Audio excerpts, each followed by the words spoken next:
While I really appreciate the exercise and I see the meaning and benefit of going through the exercise, I've come to the conclusion the trouble with the strategic plans is that in the end, we don't follow them. Is your counsel any different? Yeah, the answer to that is absolutely. Since back in I do recall those times when strategic plans were produced, and the type of strategic plan now, I believe it's more in the management of a strategic plan that makes a difference. And nowadays, most municipalities have adopted this type of approach simply because you establish what your initiative is or item is that you want to have completed. You establish timelines to complete them, and you measure the progress as you're going through that stage of completing that initiative. And those are fundamental to making a strategic plan work. And I think that's why in the past strategic plans have failed, and they just become one of those documents that you set on the shelf. But they've become live documents for a lot of municipalities, and it also allows staff to know what they need to focus on, because quite frankly, during a term, whether it's municipal, provincial, or federal, issues come up that I call Scud missiles, because they simply come in and blow up what people are trying to accomplish during the day as part of our plan. And they take over what isn't important to the municipality in the long term. So you have to manage those scuds to make sure that they truly need to be done right away, and so you go through that process. But and that happens every day, every week, all year long. So the plan for our town for the next 4 years is significant. There are a lot of initiatives that are on our plan for this year, and our staff are going to be busy trying to accomplish them. Well, before we go into any of those ideal situations coming up, your presentation yesterday was very honest, and it played into the fact that I was saying about how strategic plans are made, and the process itself is worthwhile. I still maintain that, but the plans were kind of ignored. You made the very honest point that a strategic plan is a guide. It is not cut in stone. It is not tying your hands that, well, the plan said you got to do this and you've got to do it. It becomes a guide for council in your decision-making process and a guide for staff, as you pointed out, because they're the ones that actually have to go and take the action to do the things the plan suggests. Yeah, and it's based on the information that we know today, because tomorrow something may happen that causes the plan to go out of tilt. We see what's going on south of the border. Those issues that they're dealing with in the U.S. are going to have impact on Canada and right across Canada. So, we have to keep that in mind as well. And of course, the whole idea here about the milestones, sometimes you say in a plan or the strategic projects that you forecast and set dates for, they are not firm dates either. That's the other side that your plan wanted to make a point, that you can't have somebody pick up your plan next month or a year from now and say, hey, you missed these two things. What's going on? Because while you want to do them, there might be circumstances, as you just pointed out, that will prohibit you from going ahead with the plan as planned. No, absolutely. And so now they're called live documents rather than just, a template that sits on a shelf.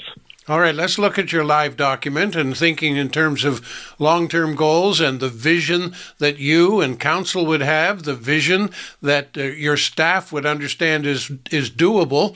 I mean, we, the people, can oftentimes have a vision and a desire, but then when you look and cost out those desires, you say, yeah, we could do it all right, but we can't afford to live here anymore.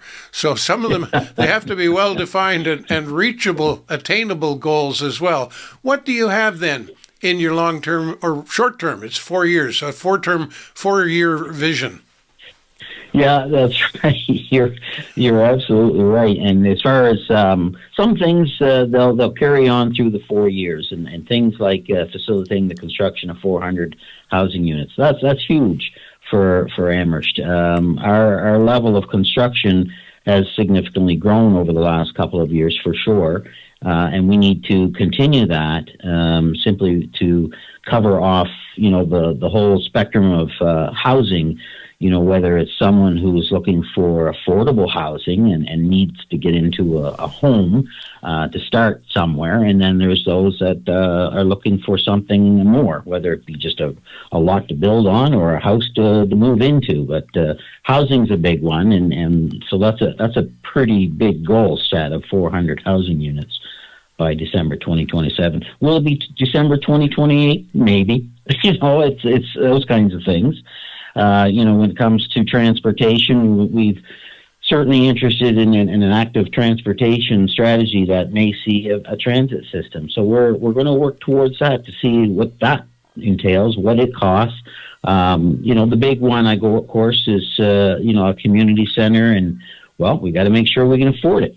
These aren't things that come cheap, and every year that you put them off too, they get more expensive. So we have to rationalize the cost against what it is that we want to do to make sure it's affordable and people within the municipality can handle it. Because quite frankly, cost of living right now is significant for a lot of people, and we just need to make sure we don't go over the edge. It's interesting you talk about the cost of living for a lot of people. Recently, in interviews with provincial ministers and others, we've identified the fact that a lot of people have no transportation. And whether they can afford, say, to go and buy groceries or not, it doesn't matter if they can't get there. And you just mentioned a transit system. And we don't normally think of Amherst as having a real robust transit system, and when you look to cities, of course, they live or die with their transit system, and buses, subways, boats on the water, ferry services, and so on. What do you actually see for a transit system for Amherst? Well, I don't see anything complicated or significant. I see a couple of buses that would run a circuit, a loop through our town on a regular schedule, Monday through Saturday or Monday through Friday. I think what we should do is start small, no pun intended, and work our way to whatever was needed. But we also got to keep in mind that these things cost money to do, and we have to understand what that cost is. Now, there are a couple of municipalities that are same size or smaller than Amherst that have bus systems, and I think we need to look at those and see how they run them, what they have for costs. Certainly we'll have to do our own study, in terms of where the loop would be and those kinds of things, and seek funding from any of the external sources that we can so that we can get this thing going. But that's something that people have said. I think your point about cities and that's their way of life. But quite frankly, with inward immigration coming from other parts of Canada into Nova Scotia and into Amherst, and others from other countries coming in and living here in Amherst, they're used to bus systems. They're used to transit systems. They're not used to having to buy a car and take the expense of a car or truck or whatever. So I think it's the councils recognize that, and that's why we want to see if it's feasible to set one up. Well, I'm glad you mentioned inward looking, if you will, because another big problem in Cumberland County is the fact that you are the centermost point. You're not in the middle geographically, but you're the hub. You're the town, the shire town for the county. And time again, you hear about people perhaps going to the regional hospital, going to shop, going to the mall, going to medical offices, dental office, you name it. And the biggest barrier to that is the ability to get there, transportation once again. So when you talk about a couple of buses in a loop within the town barriers, there are people outside who say, no, please open it up. We want to get there. We want to come to your town and take part in your town, and we can't get there transportation-wise. Do you ever see a feeder system coming out of the county into the town? Well, one step at a time, I guess, is the best way to put it, or small steps, because, yes, that would be ideal. I don't know what that would cost, but yes, that would be ideal, certainly. And I think that's a conversation that maybe municipal council for Cumberland and the town of Amherst could certainly have that conversation. I know they're very keen on, partnering with the town on projects, and, we are as well keen to partner with them. So that'll be a conversation, I'm sure, for Mayor Gilroy and Mr. Harrett, and we'll see where it goes. And the provincial government, I would argue, because I think that's where it's going, that the province is looking at the need to take on more and more and more, because really, in fairness to rural Nova Scotia, relative to what they become accustomed to in Halifax. And we're all paying taxes to the province. We need perhaps some equity in that regard. I don't want to get on a soapbox here. Let me move on. I highlighted one line in your presentation. I say yours, council's presentation. It wasn't your personal presentation.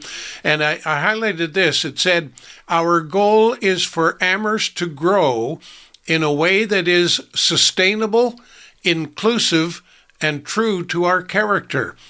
Of course, growing in a sustainable way, that's more part and parcel of what you were talking about, being able to afford it, not just to build it, but to maintain it.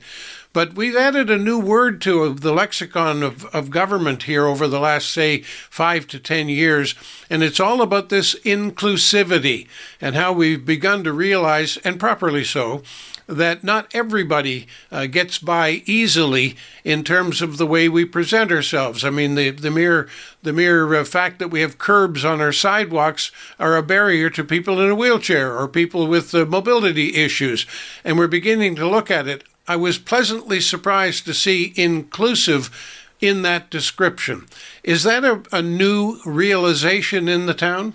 Well, I think it's right across all the municipalities of Nova Scotia. Inclusivity is key to taking care of everyone and not the select group.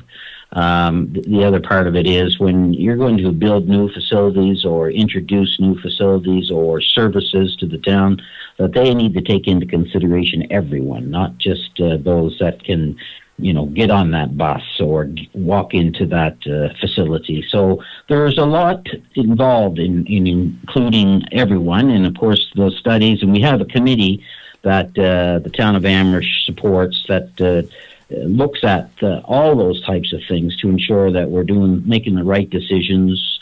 Something as simple as the bricks used to make sidewalks. And, I know a recommendation is going to be coming forward that says that they're suggesting that they be concrete so that, they're safer, smoother, easier to manipulate, that kind of thing. So there's a lot to it. And in that sentence I highlighted, the ending of that sentence really struck me, that you want to grow in a way that is true to our character. And that requires a definition, sir. What is your town's character? Well, we are a historical town, and the fact that we take great pride in the homes and the unique buildings that we have and the history of our town. And, that history of our town includes Cumberland County, of course, because, over the 100 years that Amherst has been around, 100 plus, that we've got a lot of interesting properties that when you come into the town, they're a wow factor, and we want to be able to make sure that we maintain and sustain those. Well, your massive sandstone buildings come to mind right away when you say that. Yeah, they're unique, for Amherst. Well, the town hall, a major church, and so on. These are historical buildings. You're right, but they're not museums unto themselves. They're not empty buildings. They're alive. They're alive and well and living in Amherst. Absolutely, you're right. So we're trying to make sure that we stick to our what we know best, in terms of our town. And I think that, some of the other initiatives that are associated with marketing our town, I think we're going to focus a lot more effort on that than we have in the past, and see if we can't raise the interest in coming to Amherst for the purpose of staying here and then reaching out to all the areas around us, because we have some magnificent things to see in Cumberland County. And things to do. And things to do, yeah. And people to meet. People to meet. Well, you know what? Our people are certainly the best part of it, because I've heard time and time again how when people come to our area of Nova Scotia, and it's probably across the province, I'm sure, but they feel that Nova Scotians are friendly people that they enjoy being around.